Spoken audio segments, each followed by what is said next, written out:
Hi everyone, my name is Kelly Drew. I'm the registered dietitian here with the Princeton Club. Today we're going to talk about meal planning. So I'm going to take you through, let's go back a second. I'm going to take you through quite a few concepts, but I'll give quite a few details on that. You can follow along with your outline and your questionnaire.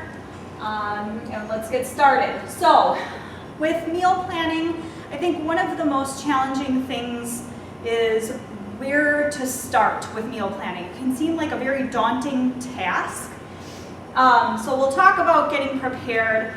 And one of the things that you can do just to get started is, first of all, get on the same page with your family. I talk to a lot of, especially parents of like young children or kids that have extracurricular activities, or even just husbands and wives that don't have the same preferences or don't have the same nutrition goals in mind or health goals in mind, and so they eat very different from one another. And so obviously you don't want to be preparing different meals for the entire family. It's not budget friendly, it's not time friendly, and again, it can just get very overwhelming. So again, get on the same page with your family. I would recommend spending at least 15 to 20 minutes just getting an idea of who likes what, who's got, if you have intolerances, somebody has food intolerances or allergies, try to come up with a list of foods that most everybody in your household can get on the same page with. Find out, if you have kids that are a little pickier, find out what are you willing to try. Again, can 3 out of 4 people in this household eat it? So again, just trying to come to some agreement or consensus. As far as how many recipes to pick, that's really an individual thing. You kind of have to know your family's schedule or your own personal schedule, what you have going on, what's reasonable for you, what your cooking skills are. Some people want to cook 5 recipes for the whole week, and that is great as long as that works out for you. But usually what I recommend is, start out small. Maybe you pick 2 to 3 recipes, or even just 1 recipe for the week if you're really not cooking at all, and you start there. Consider your work schedule. Do you have to work late 3 nights a week, and so then where are you going to fit in food prep? Consider your children's extracurriculars or even your own extracurricular activities. If you're coming to the gym, especially Biggest Losers, you're here quite a bit through the duration of the program, so you need to factor that in with meal prep. And then of course there's always appointments, doctor's appointments or whatever else you have going on outside of just work. Designate a day and time for shopping and prepping. This is important. You really should treat meal prep as though it's part, just like you would like a doctor's appointment or a work schedule. Put it in your calendar, commit to it. It's always the first thing that we cross off the list or get rid of when things get busy. But our health really needs to stay a priority for everyone, no matter what your goal is. So do try to find a day or time that you can dedicate to the shopping and prepping. If it has to be 2 separate days, so be it. Or maybe you have a like a Sunday afternoon where you can knock it all out in once. Again, look at your schedule and figure out what works for you. Decide who's responsible for what task. Can one spouse do the shopping and the other spouse do the meal prep, or do you want to do it together? If you have children that are getting to the age where they can help with grocery shopping, maybe you give them the task of going to get something off of the grocery list while you're shopping so you can expedite things. Can you get everybody involved? Have the right tools available. What sort of cooking utensils do you need to prep your food, and do you have the right storage containers if you're going to bulk prep?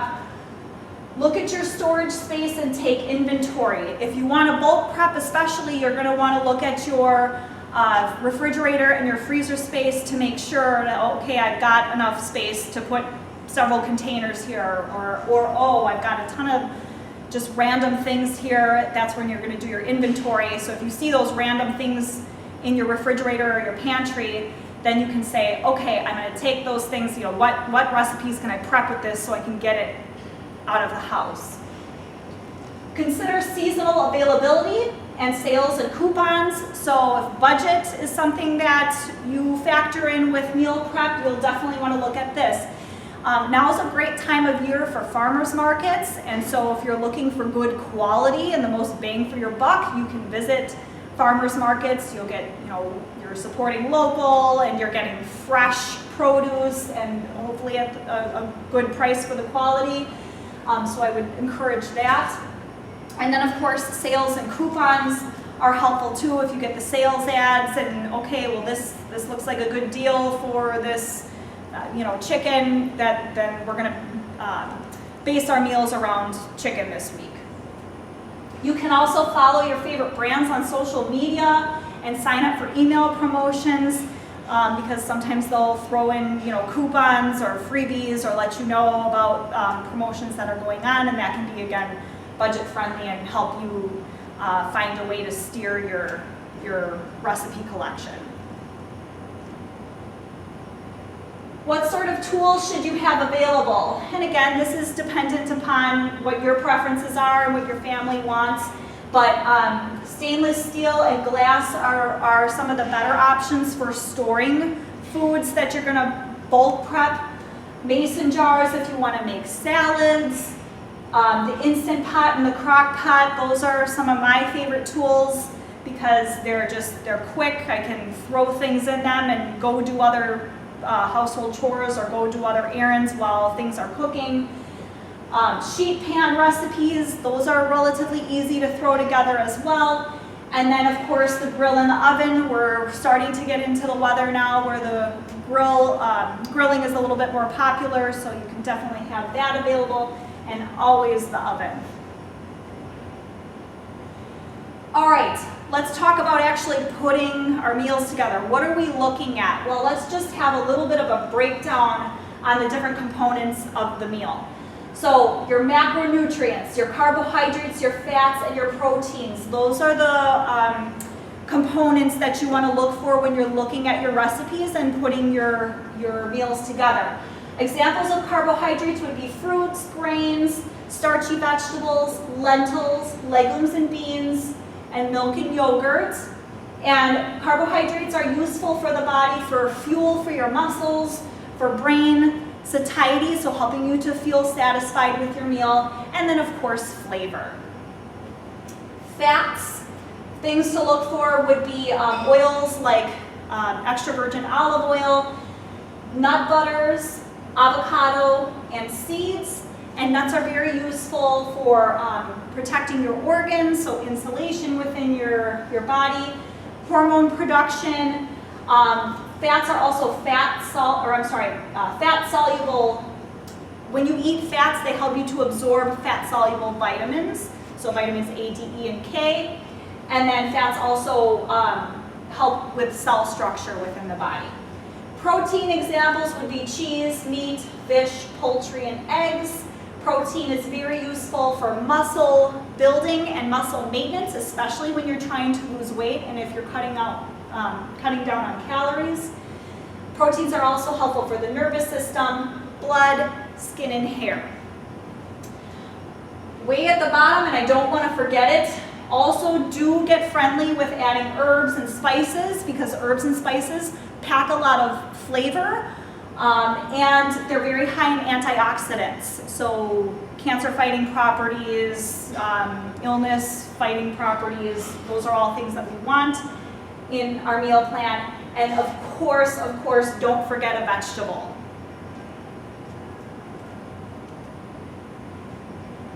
This is just a sample of a 2,000 calorie diet.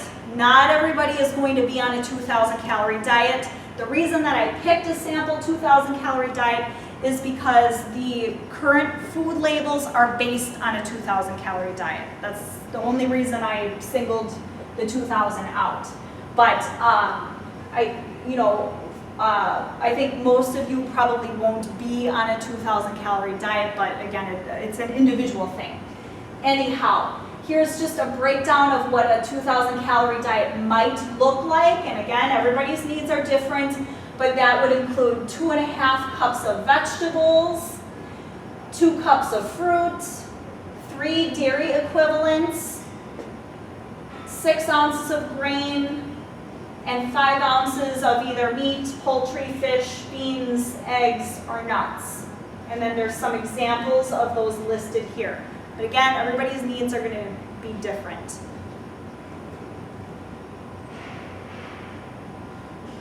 Other menu building ideas. Okay, so now you kind of know the components that you're looking for in a recipe, but what's next? All right, what I recommend is keep it simple, right? Designate a night for a recipe, meaning Monday night might be taco night, Tuesday nights might be spaghetti nights. Okay, not to sound like, oh, it's very boring or monotonous, but it keeps things simple, and then your family pretty much knows what to expect throughout the week. All right? What you can do though, if you do something like that, is simply change some of the ingredients to keep it interesting. So instead of in spaghetti using lean ground beef, maybe the next time you use lean ground turkey. Or if you put mushrooms in your spaghetti one week, now maybe the next week you put some chopped pepper and onions in there, just to keep it different and your family interested in what you're making. Something that I personally like to do is do cycle menus. So for instance, maybe you have chicken fajitas and pork roast on weeks 1 and 3 of the month, and then grilled salmon and beef stir fry on weeks 2 and 4 of the month. And then you can do that seasonally. So let's say for fall, you're doing that. Weeks 1 and 3, chicken fajitas and pork roast, and the grilled salmon and beef stir fry for weeks 2 and 4. And then when winter comes along, maybe you pick, other recipes and do the same thing so that you have like a rotational cycle menu. I would recommend changing it up seasonally to avoid boredom. But again, start wherever you're comfortable. Other tips when you're searching for recipe. Balance is key. So again, think about the macronutrients. Does it have a good source of fat? Does it have a lean source of protein? Does it have a complex carbohydrate? And then of course you always want to make sure that either the recipe has a vegetable in it or you pair it with a vegetable. Some examples would be casserole with broccoli, chicken, and brown rice, right? Your broccoli is your vegetable, your chicken is your protein, your brown rice is your carbohydrate, and then you can, if you want to, maybe if you use soup as your base, maybe there's a little bit of fat in the soup. As far as calorie-wise, if you're looking at, okay, how many calories should my recipe be? Somewhere between like 300 and 500 calories, and of course it always depends on how many portions or how many serving sizes of the recipe that you're going to have. That's just, the 300 to 500 is just, a general recommendation. Make sure that it has a good amount of protein, around 15 to 30 grams of protein per serving of the recipe. Ideally, it will have around 10 grams of fiber. That's ideal though. Sometimes that can be a little challenging. And then no more than 600 milligrams of sodium. Also, when you're recipe searching, of course you want to try to look for healthy recipes, but you also want to look at things that are satisfying. I don't want anybody to be eating things that they don't like, just can't stand eating, but you're just eating it because it's healthy.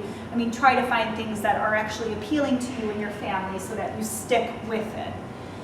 And then of course, when you're looking at the recipe, consider the time and the prep that's going to go into it too, right? So personally, I like to look at recipes that are like 5 ingredients or less, because I don't want to have to go out and buy a ton of ingredients and then they sit in my cabinet or pantry for the next 6 months because I don't really use them in other recipes. Or I don't want to look at something and think, oh my goodness, I have to prep it for an hour before I actually make it. I like simple and quick.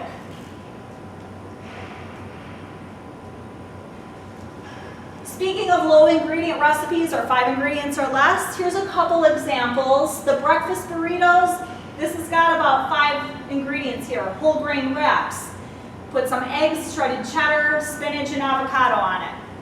Okay, and you can, breakfast burritos, the nice thing about breakfast type foods is you can eat them at any meal, right? You can have breakfast for breakfast, lunch, or dinner. Quinoa chicken salad with grapes and nuts. Okay, this is more than 5 recipes, but still, or I'm sorry, 5 ingredients, but still not too bad, right? Quinoa, salt, grapes, chicken, sliced almonds, white wine, vinegar, and olive oil. Okay, at least for me, it's nothing that's like out there that I wouldn't use in other recipes. Crock-pot salsa chicken, this is a really popular one. This one's been pretty popular with other Biggest Loser cycles because it's just easy and it's very flavorful. I mean, I really don't even measure it out when I put it in the crock pot. I just kind of eyeball what I think looks good, and it always turns out good to me.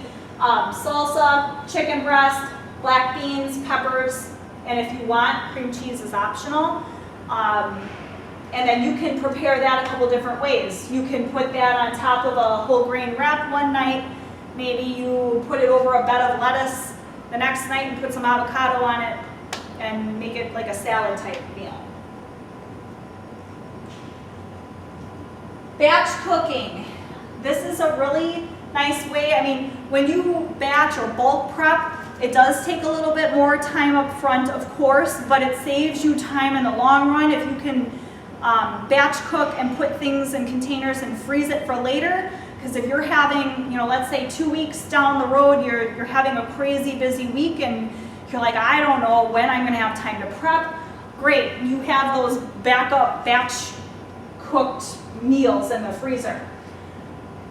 Foods that you can batch cook ahead of time. You can make a pot of grains to use in several recipes over a few days. Once it's been past a few days though, I mean, you kind of want to use it within those first few days because it tends to get watery and very wet, so it's not as palatable, and then it goes bad, obviously, after a certain amount of time.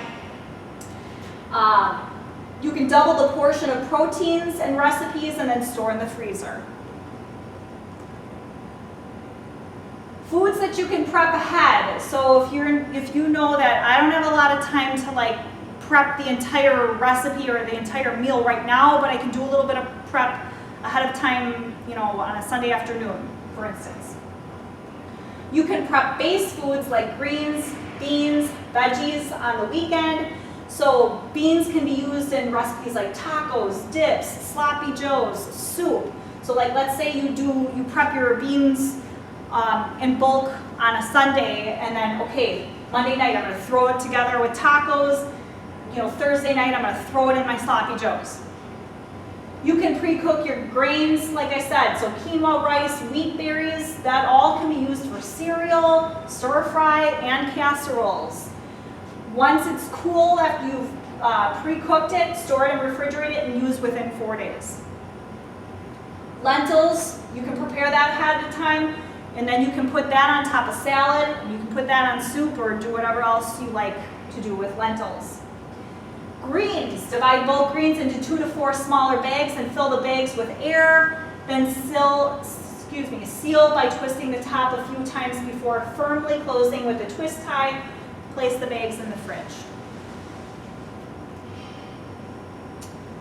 If you like smoothies, you can make smoothie packs in individual freezer bags by pureeing greens with a little bit of water, or if you want to use like coconut milk or coconut water or whatever you like for your liquid, pour it into ice cube trays, put lid on and freeze.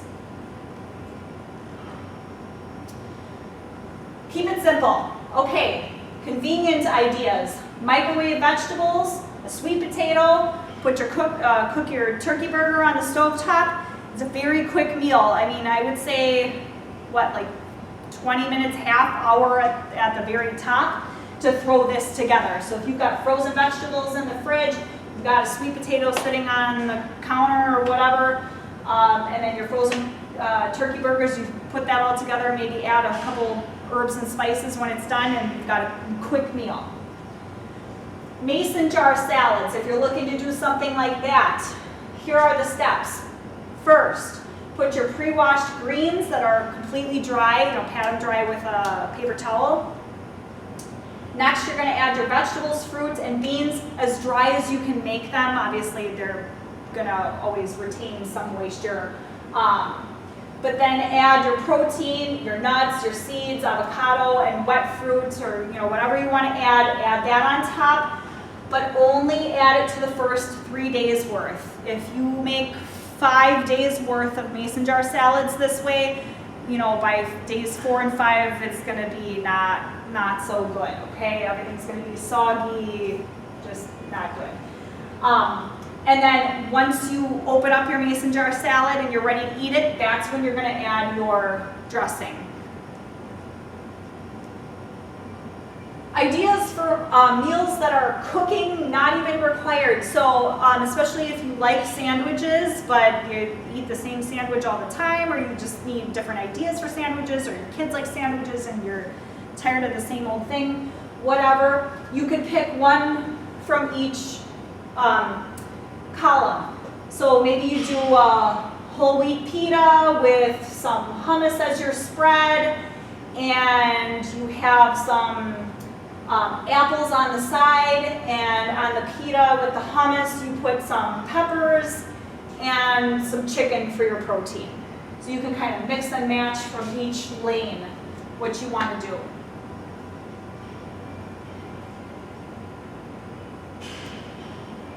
All right, let's talk a little bit about budget, because I've had people say to me, well, eating healthy is expensive.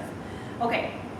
My first thing is, well, eating unhealthy is expensive in terms of healthcare in the long run, right? We really can't afford to not eat healthy. Our health and quality of life really does depend on it. But that aside, now this is an old slide from Spark People, so this may have changed, but I think the general concept remains true. It says for about $20, you could buy either 4 Whopper combo meals at Burger King. Now, at the time that this slide was made, it was $5.44 each, so the total was $21.76.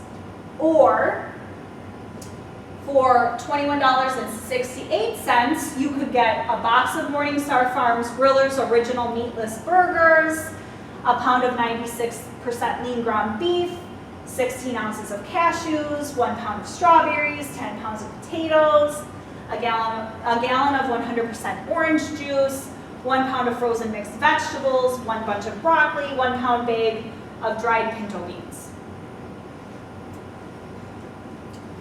Here's another good one.